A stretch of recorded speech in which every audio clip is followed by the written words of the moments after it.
Aujourd'hui, nous allons vous présenter une religion parfois considérée comme un nouveau mouvement religieux qu'est le bahaïsme ou encore la foi bahaï. Mais d'abord, c'est quoi un nouveau mouvement religieux? Eh bien, c'est l'ensemble des groupes de pratiques et de croyances qui ne sont pas parmi les grandes religions. On associe souvent ce terme au mot secte, mais la différence est dans l'intention, puisque les deux mots veulent sensiblement dire la même chose, sauf que le mot secte est péjoratif. Ils sont tous deux associés à un schisme et un effort prosélyte. Il est possible de reconnaître un nouveau mouvement religieux selon plusieurs critères: la taille du groupe, son ancienneté et sa structuration. On parle souvent d'un nouveau mouvement religieux comme le début d'une religion. Il existe 4 grandes familles de NMR: la famille chrétienne, orientale, ésotérique et scientifique.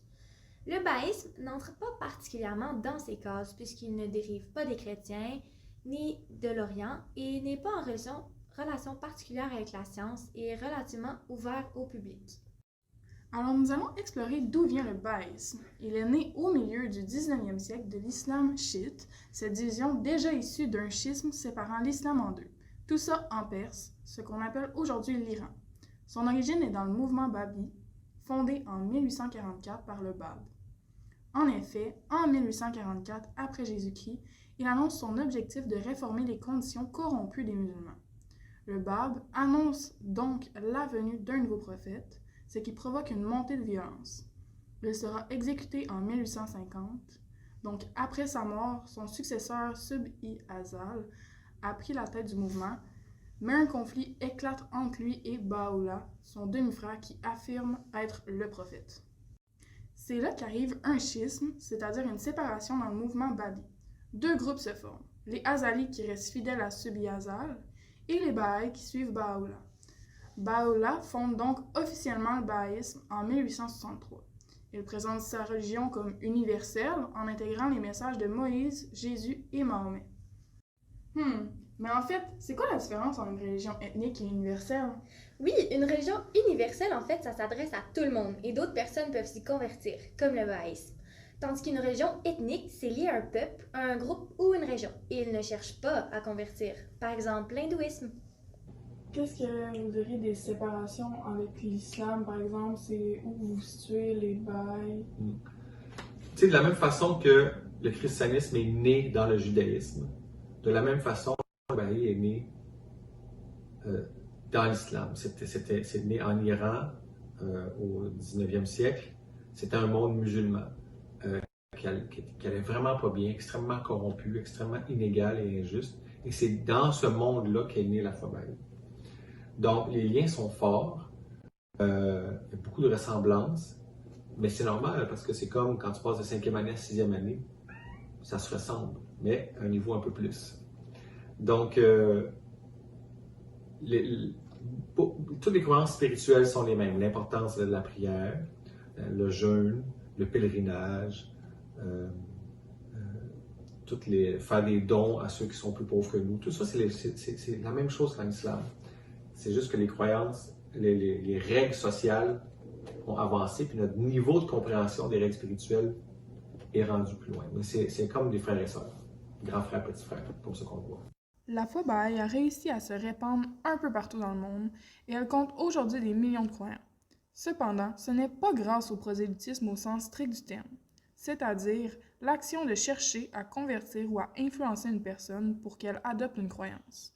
En fait, dans la foi bahaï, le prosélytisme en tant que tel est interdit. Ils ne veulent pas forcer les autres à entrer dans leurs croyances, car ils souhaitent partager leur message seulement à ceux qu'ils désirent, dans le but que chacun développe sa propre relation avec Dieu. Ils pensent que les textes bahaïs, qui viennent de Dieu, sont assez forts pour attirer les gens qui cherchent vraiment quelque chose de spirituel. J'aurais une question à propos du prosélytisme. Oui. Comment ça fonctionne dans la foi bahaï? Oui. Le prosélytisme est interdit. Parce qu'il y a trop de pratiques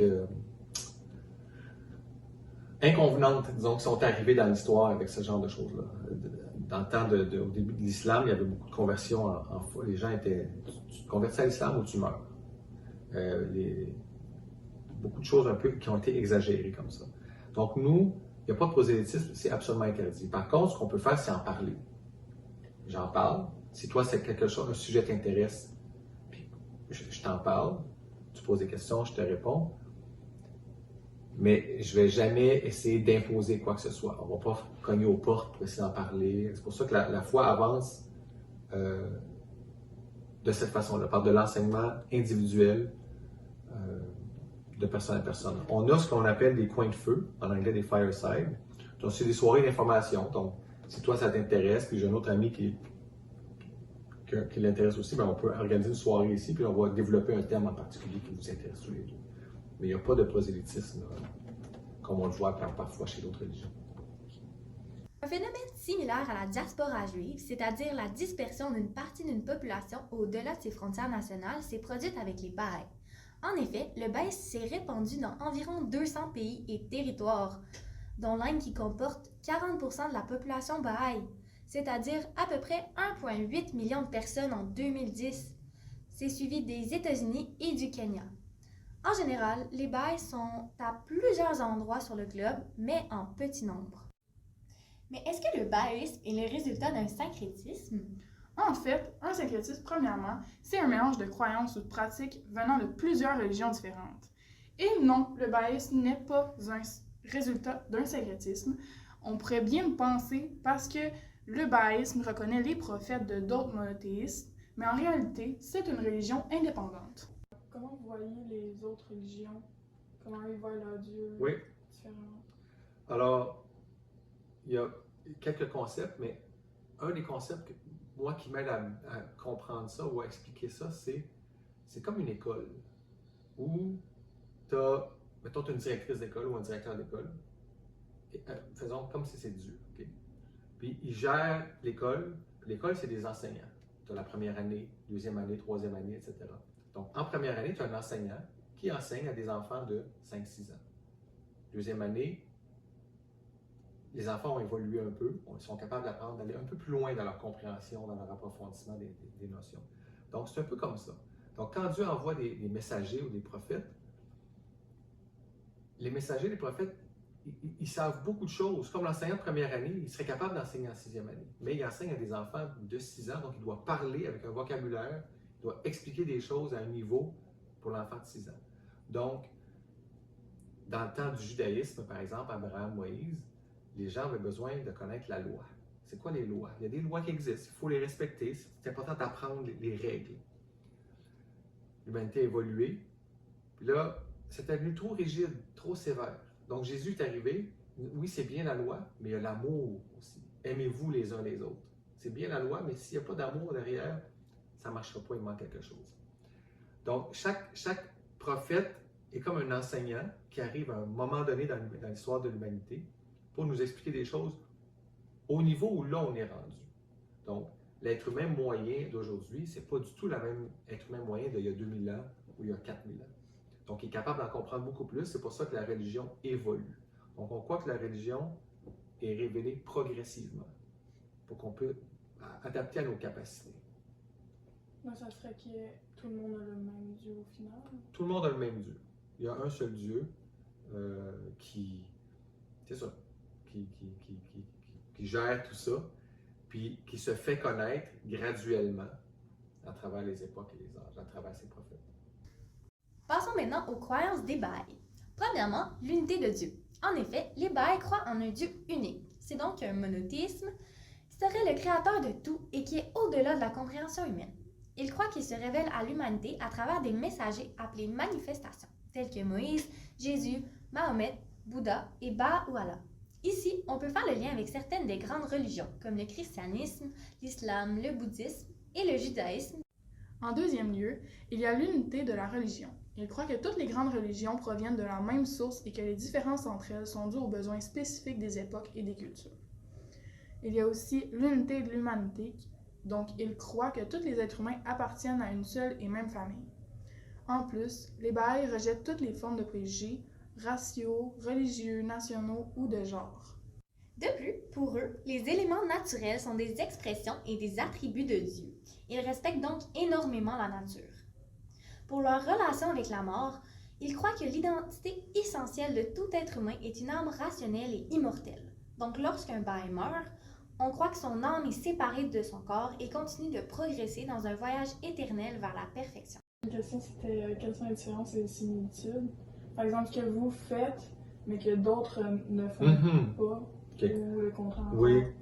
Ben, dans la religion, il y a comme deux aspects. Il y a l'aspect spirituel. Par exemple, il existe, il y a un seul Dieu, il faut prier, il faut être toutes les qualités morales, les qualités spirituelles, de bonté, générosité, charité. Ça, c'est universel. Dans toutes les religions, on retrouve ça. Cet aspect-là, il ne change pas. Il faut ne pas tuer, ne pas voler. Par exemple, les 10 commandements, c'est ce genre de choses-là. Dans toutes les religions, c'est la même chose. Ça, c'est l'aspect spirituel qui est éternel, qui ne change pas. Mais il y a un aspect aussi social. La religion amène aussi des enseignements sociaux. Par exemple, qu'est-ce que tu peux manger? À une certaine époque, c'était important. Les gens ne savaient pas que manger du porc, par exemple, c'était pas bon pour la santé. Ils ne cuisinaient pas bien, etc. Donc, il y a des enseignements sociaux sur toutes sortes d'aspects de la vie de la société. Donc, ça change. Ça change parce que l'humanité évolue. Donc, à un moment donné, c'est suffisant de dire, par exemple, on t'a pris à voler, on va te couper la main. À une époque, si tu faisais preuve de ah, c'est bon, on te pardonne, c'est beau, je vais te parler, puis tu vas arrêter, les gens ne comprenaient pas. Il fallait que ça soit un peu plus strict. Donc, ça, c'est des règles sociales, de vie en société. On ne veut pas qu'il y ait des voleurs partout, donc ça prend des règles strictes. Mais ça évolue, ça change, l'humanité comprend. Puis là, on est rendu vraiment à un niveau. On est comme. Il y a eu l'enfance de l'humanité, l'adolescence de l'humanité, puis là, on est comme à la veille de la vie adulte de l'humanité. Mais on est encore adolescent.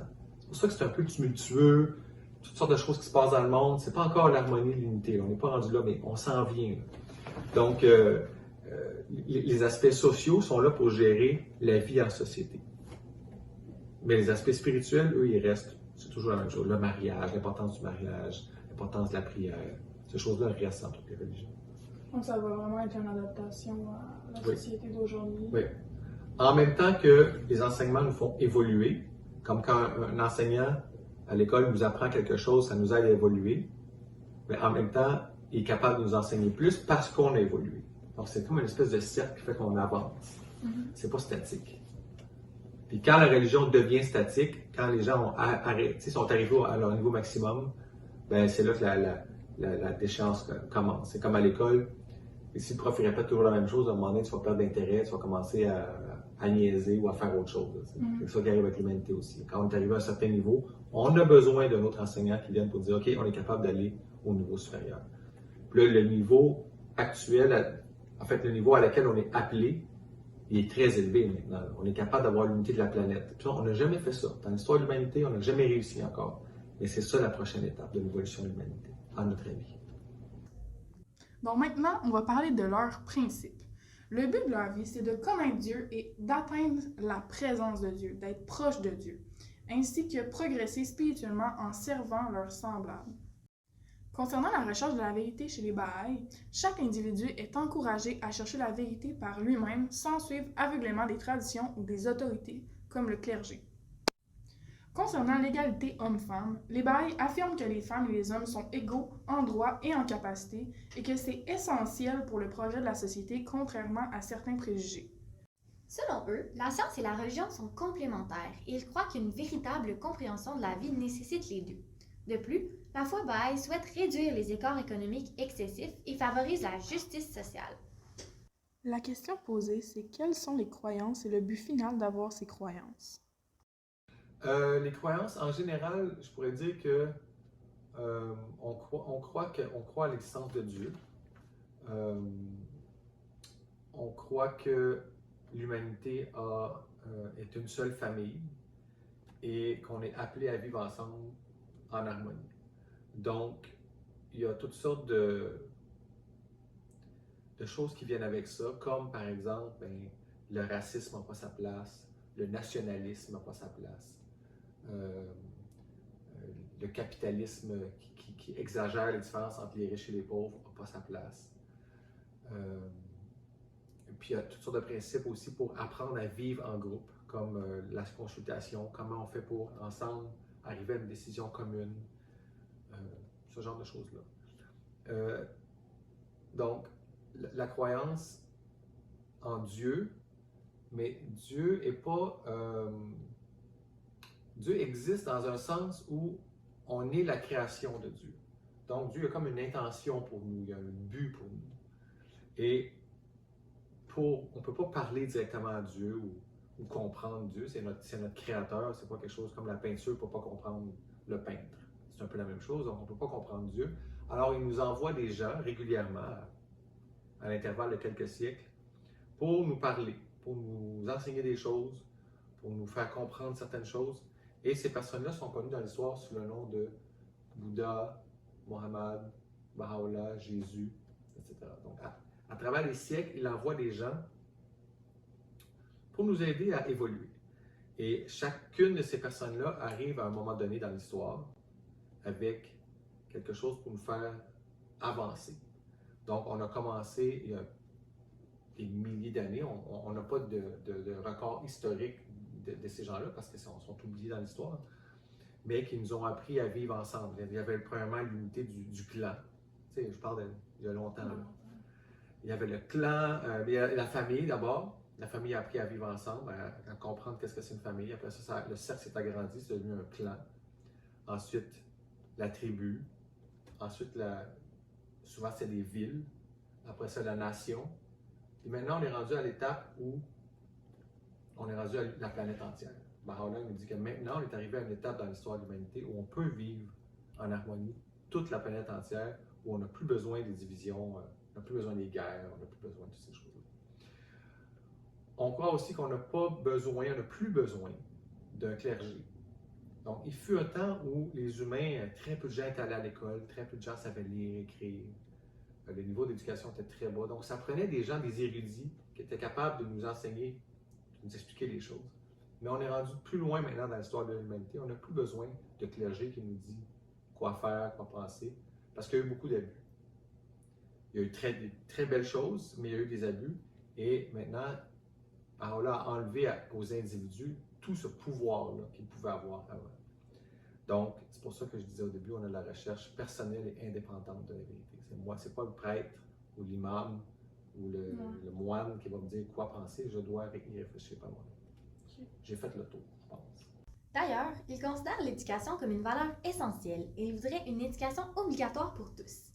Il voudrait aussi adopter une langue universelle, donc comprise par tout le monde, ainsi qu'un tribunal mondial pour le jugement des problèmes entre les nations. Maintenant, passons aux pratiques.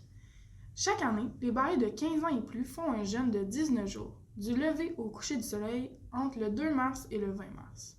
Ce n'est pas seulement une question de ne pas manger ni boire, mais aussi de prendre du temps pour méditer, prier et se reconnecter spirituellement. Le jeûne est un moment pour se détacher des distractions matérielles et égoïstes pour renforcer son énergie spirituelle. Ce n'est pas facile, mais c'est un moyen de grandir intérieurement. Les enfants, les femmes enceintes ou qui allaitent, les malades, les personnes âgées, les voyageurs et les femmes qui ont leurs règles sont exemptés. C'est-à-dire, ils n'ont pas à le faire. C'est un peu comme le ramadan chez les musulmans, où ils jeûnent du lever au coucher du soleil pour se recentrer sur leur foi et purifier leur esprit et où certaines catégories de personnes ne sont pas dans l'obligation de le faire. Dans leur pratique, les Baha'is ont aussi la fête des 19 jours. Tous les 19 jours, ils se regroupent pour célébrer cette fête, qui marque le début de chaque mois Baha'i. Parce que oui, les Baha'is ont un calendrier spécial qui comporte 19 mois de 19 jours chacun. C'est un moment important pour se rassembler et cela se fait en 3 étapes. Ils commencent par prier ensemble et lire les écrits sacrés, puis ils discutent de l'organisation de la communauté et finalement, ils prennent du temps pour renforcer leur lien d'amitié entre les membres de la communauté. Une autre de leurs pratiques, c'est la prière. Le bahaïsme accorde une grande importance sur la relation personnelle avec Dieu, mais sans passer par des rituels formels. Il n'y a pas de prêtre, ni de clergé, et encore moins de cérémonies complexes. Tout est assez simple. Il y a un grand nombre de prières, mais 3 sont obligatoires. Il y a une courte, une prière simple et rapide récitée à midi, affirmant l'amour et l'humilité devant Dieu. Il y a une moyenne, une prière plus longue récitée 3 fois par jour, matin, midi et soir, avec des gestes symboliques. Ensuite, il y a la longue, une prière détaillée récitée 1 fois par jour à un moment d'humilité profonde avec plusieurs mouvements. Ils font aussi des réunions de prière qui sont ouvertes à tous et permettent de prier et méditer ensemble. De plus, il y a des conditions pour prier. Premièrement, c'est individuel et en privé. Deuxièmement, il y a un moment défini sur le sol avec des tenues propres après l'ablution. Et le troisième point est qu'ils doivent être tournés vers la Qibli, qui est la tombe de Baha'u'llah. Une autre de leurs pratiques bien courantes est l'éducation spirituelle. En effet, les Baha'is ont plusieurs types de classes ou de cours qui peuvent bénéficier aux croyants. Comme les classes pour enfants, dont l'objectif est d'éduquer les enfants sur leurs valeurs spirituelles et morales. Il y a aussi les programmes pour préadolescents, qui sont un moyen de les aider à grandir spirituellement et socialement. Également, il y a les cercles d'études. Ce sont de petits groupes où les gens se rassemblent pour discuter des principes spirituels et comment apprendre à les appliquer dans la vie de tous les jours. Il y a le mariage qui est sacré et qui nécessite le consentement des deux partenaires ainsi que leur famille. Les Baha'is doivent rester chastes avant le mariage et être fidèles une fois mariés. Pour les restrictions alimentaires, il n'y a pas de règles strictes, mais les Baha'is évitent l'alcool et les drogues. Plus tôt, on a parlé des textes sacrés. Similairement à d'autres religions comme le christianisme ou l'islam, les Baha'is ont aussi des textes sacrés à lire.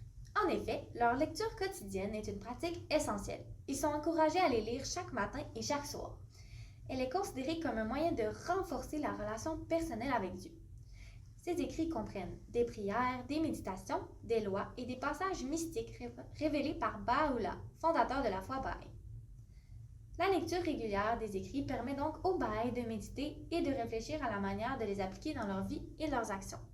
Voici donc les 4 livres les plus importants. Le livre le plus saint, le livre de la certitude, les paroles cachées et les 7 vallées. Quelles sont vos pratiques quotidiennes en lien avec la foi Baha'i? Quotidienne. Ouais. Il y a plusieurs choses en fait qui sont pas tant que ça, quotidiennes. Chaque jour, chaque matin, chaque soir, on doit prendre un moment pour prier, méditer. C'est pas obligé d'être long. Le fondateur de la foi Baha'i, Baha'u'llah, a dit que c'est mieux de dire une parole avec intention et concentration que de réciter beaucoup de choses avec un esprit vide. Donc, je prends le temps, j'essaye de prendre le temps, chaque matin, chaque soir, de prier pour faire une espèce de bilan de ma journée. Comment ma journée s'est passée, quels sont les aspects que je pourrais améliorer, qu'est-ce qui s'est bien passé, qu'est-ce que je pourrais essayer de faire de mieux le lendemain. Donc, ça, c'est chaque jour. Sinon, il y a des choses qu'on fait un peu chaque année, mais pas chaque jour, comme il y a une période de jeûne, du 2 au 21 mars. Ensuite, c'est sur les pratiques quotidiennes, là, il n'y a pas beaucoup de choses. Ah, puis il y a une prière obligatoire. Baha'u'llah a révélé 3 prières différentes, une très courte, une moyenne, puis une longue. Puis on peut choisir de dire celle qu'on veut, mais il faut la dire une fois par jour. Nous allons maintenant parler d'intégration sociale, plus particulièrement la minorité religieuse et la persécution en Iran. Nous avons parlé de diaspora plus tôt, donc à cause de celle-ci, les Baha'is sont des minorités religieuses dans plusieurs pays, dont l'Iran, qui voient très mal la foi Baha'i depuis son début. Les gouvernements les arrêtent et emprisonnent, confisquent leurs biens, restreignent leur possibilité d'aller à l'école ou d'avoir des emplois et refusent des enterrements dignes. Ce qu'on peut comprendre, c'est que ces gens sont privés délibérément de droits fondamentaux à cause de leur religion. Le gouvernement iranien les accuse constamment de tout et de rien. Ils deviennent des boucs émissaires comme les Juifs historiquement. D'ailleurs, on remarque une situation similaire en Égypte. En effet, les Baha'is ont un statut juridique secondaire en raison d'une discrimination religieuse. Ils ont de la difficulté pour ouvrir un compte bancaire, leur mariage, divorce et relations familiales ne sont pas reconnus par l'État, ainsi que leur religion, bien sûr. Et ils ont même de la difficulté à obtenir une carte d'identité, puisque la religion n'est pas reconnue. Dans l'image qu'on peut voir à l'écran, on peut voir le tiret que le gouvernement a placé à la place de leur appartenance religieuse. Un autre exemple de l'intégration sociale, c'est les écoles d'été pour l'éducation. Il existe des écoles d'été disponibles pour les jeunes, comme par exemple les adolescents ou les plus jeunes encore. Ces écoles ne sont cependant pas sans coût. Il y a donc un échange monétaire dans la collectivité associé à ces activités. Oui, je voulais rajouter aussi, la différence qu'on voit entre les religions, c'est une fausse différence. Dans le sens que c'est les humains qui ont qui ont dit, ben ça c'est à moi, c'est ma religion, c'est pas ta religion, qui ont créé des barrières. Parce que chaque religion qui est révélée à une époque accepte la religion précédente, tout le temps. La religion chrétienne acceptait la religion juive. On dit que Jésus était un juif. Après ça, les musulmans ont accepté les chrétiens et les juifs. Les baïs acceptent ceux du précédent. Donc, mais c'est les humains qui ont, pour garder le contrôle, pour garder le pouvoir, ont décidé de créer des différences entre les religions. Mais en réalité, il n'y en a pas, c'est une progression. Merci, j'espère que vous avez apprécié et que vous en avez appris plus sur la foi. Bye!